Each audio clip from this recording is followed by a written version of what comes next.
Hi guys! Welcome back to our channel. Good morning. Good morning. Panibagong araw na naman. Panibagong vlog. Yes. And for this video, kwentuhan lang tayo habang tayo ay papunta sa aming dentist. So ngayon kasi kami nagpa-appointment 3. Yan, si Alvin pati si Zion. Syempre, para ma-check up yung ngipin, yung mga kailangan ayusin at gawin. And dapat din magamit ang ating health benefits, 'di ba? Kasi sabi nga natin, no, maya-maya lang, bare months na. So, mahirap na isingit yung mga ganitong appointment kapag busy season. Although, syempre, busy season kapag sa atin, no, sa Pinas, kapag bare months, ang daming activities, mga Christmas parties, whatever. Pero dito, hindi ko alam kung busy yun eh. Kasi nag-slow down yung mga tao dahil winter naman. Yes, oo. Kasi pag winter talaga guys, mahirap. Medyo yung sa pagdadrive na lang. Kaya sabi ni Emma, ngayon na lang kami magpa-linis nga para at least, diba, maganda pa yung weather. Kasi pag dumating yung winter guys, talagang mahirap talaga. Mahirap, mahirap bumiyahe, pero hindi naman siya busy. So, for the safety na lang habang maaraw-araw pa. Ayan o. Diba? Ganda ng so, almost weather. 18 minutes din siya sa amin. Ayan. Yeah, so... Hindi na kasi kami pa nag-try ng ibang dentist. Oo. Okay na rin naman doon. Soon or kung kailan natin maisipan. Pero ano naman eh, so far okay pa tayo dun sa ating dentist. So anyway, ayan, kamusta ba kayo? Matagal na tayong hindi nakakapag touch ng mga immigration topics. And yan, naisipan namin nga lately mag-share ng mga bagay-bagay na nangyayari dito sa Canada, lalong-lalo na sa mga paligid natin, yung mga friends natin, and kamusta na ba yung mga permits, yung mga applications, diba? So, yung sa friend ko naman, na si Sam, kilala nyo na yan, na-update niya na previously yung PGWP application ng pamilya nila, so they are family of 4. Sabi niya sa last vlog ko ay yan, tumagal ng 10 months. Yan, biruin nyo yun. Dati, nasa less than 6 months lang yun, pero ngayon 10 months waiting time. Yung kagandahan naman, yung kapag may backlog or matagal na proseso yung IRCC, tumatagal yung ano nila, parang implied status, yung time na magi-stay dito sa Canada na makapag-gain ng Canadian experience. So, hindi yun kasama sa ika-count na, for example, 2 years or 3 years na work permit. And then, eto, may mga kakilala rin tayo. Syempre, hindi ko na i-mention yung iba. May mga umuwi na rin. Ayun yung nakakalungkot kasi medyo nahihirapan na rin talaga humanap ng job na naaayon sa requirements ng IRCC, yung dapat connected sa pinag-aralan mo dito. Syempre, ano ba yung course mo? Minsan kasi pagka-graduate natin dito sa Canada, yung mga opportunities sa work na gusto natin, hindi agad sumusulpot. So, kung ano lang yung nandyan, diba? Yan yung kukunin natin. Syempre, just to survive then and pay for our bills. Oh, napakaswerte lang namin kasi talaga guys, dati rin. Kasi medyo maluwag pa talaga yung, yung Canada. So, gaya nga nung sinabi ni Emma about dun sa job. Kumbaga, noong time namin, kahit makagraduate, kahit anong work lang, pwede. Eh ngayon kasi dapat related siya dun sa tinapos mo. Related. Aside sa pagiging tier 0 or 1 or kaya tier 2 or 3 na pasok doon sa designated occupations. So, di ba, pahigpit ng pahigpit, tapos tinatamaan din yung mga nandito na. Kausap nga ako lately na international student. Nagbo-voice out siya ng concern kasi ayun na nga, nandito na sila nung nagkaroon ng changes. Sabi niya, parang sa kanila, parang naipit sila sa sitwasyon. Kasi during the time na nag-apply sila, nakatapak dito sa Canada, alam nila, nakalatag na yung mga balak nilang gawin, yung mga plano ba after graduation, ganito yung gagawin, whatever. Pero in the middle kasi nung kanilang study, 'di ba, ay nagbago at naghigpit ang Canada sa like mga rules or requirements para ma-extend ang visa. Dapat hindi sila kasama, no? Kasi baga nandito na sila sa Canada tapos nag-implement ng ganong rules. sana na exempt man lang sana sila. Pero yun nga, pero syempre, hindi naman natin ito, bansa ito, tayo ay mga temporary foreign workers, yung mga immigrants, 'di ba? Dapat we have to follow rules, although talaga masakit at nakakalungkot. So nanonood nga kami ng news ni Alwin kagabi, no? So 'di ba, last time talaga, mga years back, ay nabalita natin na magtatapyas ang Canada ng number ng temporary residents dito. And yun na nga, damang-dama natin ang pagtatanggal, ang pagbabawas nila ng bilang ng temporary residents. Kasi nga, syempre, sasabihin, housing crisis, yung hirap sa pag-access ng mga public services kasi sobrang dami na ng tao, yan, etc. So, ang dami nang nare-refuse, ang dami nang hindi nakakapag-extend ng work permit. So, may mga kakilala rin tayo para, syempre, ma-maintain ang kanilang status or magkaroon ba ng hope para maging permanent resident ay lumilipat ng towns or even provinces. So, grabe, hanga din talaga kami sa mga taong nagtitake talaga ng risky move na yon. Kasi, especially si Randy Boy. Oo, yung mga families na nami-meet namin, very inspiring. Parang hindi mo makakitaan ng takot or anxiety, problema kahit na parang wala pang kasiguraduhan ang kanilang mga permits, ay andito nga talaga ay lumalaban, naghahanap kung papaano ma-extend. So yun nga, nagkakaigpitan pa rin until now, pati nga sa pagdodraw yung mga nase-select na permanent residents or yung mga nai-invite ay napakataas pa rin ng scores, guys. Hindi pa rin bumababa sa 500 yung CRS score. Kaya ngayon, di ba, as what we have mentioned din previously, lahat ay nag-i-improve sa English. Yan, pinapataas yung kanilang mga IELTS or CELPIP scores. And yung iba, ayan, nag-aaral ng French language. So, may ilan-ilan na rin tayong mga kaibigan, kakilala na nag-aaral. So, on top sa pagtatrabaho nila daily, no? Sa gabi, pinapasok pa nila yung pag-aaral ng French language para syempre magkaroon ng boost ang scores nila sa CRS and madagdagan, di ba, yung chances na ma-draw sila. Kasi yung labanan dito talaga para sa sa federal na draw ay pataasan ng score.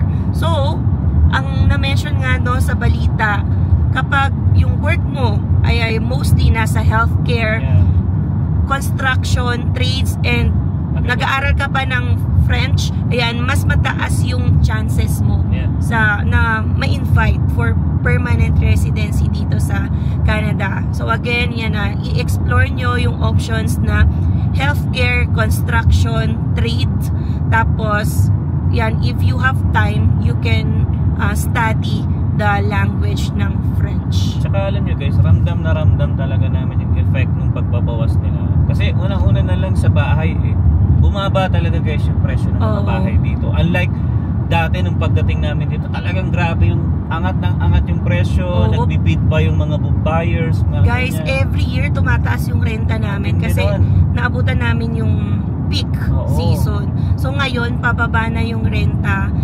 Tapos yung mga sellers nagkakahirapan sa pagbenta ng bahay kasi wala nang masyadong buyers. So kasi nga nagbawas na ng tao. Isipin mo na lang, baby, that time nung pumasok tayo dito, ang rent lang namin 1,150. Then sunod na taon na yun guys, naging 1,595. Kaya nag-decide kami ni Emma na lumipat. So aside from doon hindi lang natapos sa 1,595, naging 1,900 pa. So sobrang taas ng rent namin last year. So hopefully ngayon na bumababa na, nararamdaman na ng mga tenants yung pagbaba ng upa or meron silang opportunity to haggle. Kasi sa dami ng bakanteng rental space, mag-aagawan yung mga landlord sa mga tenants. So yun yung mga update na nakikita natin talaga. Wala pang masyadong magandang news. Yan, pasensya na kaya hindi kami rin nakaka-update kasi maya't maya ayoko na rin makapag-deliver ng mga pangit na mga balita kasi lahat din ng mga international students na nakikilala ko, nakakasalubong ko, anxious na rin sa nangyayari. Wala ng gana lalo. Oo. So, yan, from time to time na lang, again, nandun pa rin naman talaga yung pag-i-encourage na try yung French language. Yes. And yung explore yung mga healthcare streams, construction. Yeah, I think maybe yung pag-aaral ng French, yan siguro yung mas magandang pag-aralan muna nila ngayon. At least may malaki yung chance nyo na ma-PR din. Yan. Pero guys, hindi namin ginagaranti na kunwari by the time na mag-take kayo ng French, yun pa rin yung boom na boom. Mamaya, tanggalin na naman nila yung sa policy nila yan, bawasan nila yung points, diba? Parang nakakahinayang din kasi nag-effort ka na sa pag-aaral ng language tapos mamaya tanggalin nila yung points. Pero wag naman sana. Although, sinasabi lang namin yun, parang disclaimer, kasi alam naman natin yung IRCC, it can change rules from time to time. So, dapat din talaga ready tayo sa yan, bawat step na gagawin natin. And nabanggit din pala, baby, dun sa news na parang, yun nga, naniniwala sila na after sometime, na magbabago rin o luluwag ulit ang Canada. Yan. Yun yung sinasabi kasi doon. Cycle lang din naman daw to. Sabi nung mga matatagal na dito sa Canada, na rin nangyari na yung mga 4 years moratorium, yung mga gano'n, nagpapauwi sila ng temporary foreign workers, and then after few years, papabalikin na rin nila or mag-open na ulit yung economy ng Canada. So, ngayon lang talaga yung paghihigpit ng sinturon ng Canada. Ako naniniwala ako na babalik ulit sa dati. Yan. Kasi ang laki ng kinikita ng Canada sa mga kagaya natin na, di ba? Yan. Kailangan lang talaga ayusin yung sistema. Kasi nire-recognize din naman nila na malaki yung na-generate nilang revenue sa immigrants, sa mga international students, pero syempre hindi pwedeng masacrifice yung healthcare, yung lahat ng public services dito, yung housing. So dapat maayos yung sistema kung magpapapasok sila ng maraming tao dito sa Canada. So yun guys, no, yung ating mga balita sa aming circle, pati na rin sa news na nasasagap natin. So hopefully magkaroon ng positive news yan para sa mga kaibigan natin at kasamahang international students, kasi alam ko struggle talaga yung mga pagpunta ko nga sa SAFE, may nakakasalubong ako na students, yan nagsishare sila. Laban lang kasi syempre tuloy pa rin na nandito pa rin, may permit pa rin sila. So laban kung hanggang saan dalin, 'di ba? Ay doon tayo. Sabaga, ngayon, kailangan magtiis lang din talaga muna. Tiis lang and research. And syempre, pray lang din kay God na sana mabago ulit yung policy dito sa Canada na mas lumuwag, no, para at least naman yung mga kababayan nating mga Pilipino dyan, sana makakuha din sila ng PR. Yes, PR or kaya ma-extend yung permits. Yan, kasi kilala rin natin or may mga tao din talaga na dala yung buong pamilya na nagustuhan na ng mga bata yung dito sa Canada, diba? Syempre parang ang hirap din iuwi mo na yung mga bata tas hindi ka lumalaban. So laban lang hanggang dulo, hanggang may pag-asa. Ayan. Pray lang tayo. So pagpe-pray din namin kayo guys. Ang dami rin namin kaibigan na pinagpe-pray kasi syempre mahirap din yung mga makikita mo kaibigan kung uuwi, no. So meron na kaming ilan-ilan na alam na umuwi. Yan. Pero for some reason hindi lang solely dahil sa paghihigpit ng Canada. So maraming factors. So anyway, ayan, malapit-lapit na kami sa aming dentist. Itutuloy na lang namin ang kwentuhan later. Alright. Dito na tayo guys sa Willow Smile. Ayan. Yeah.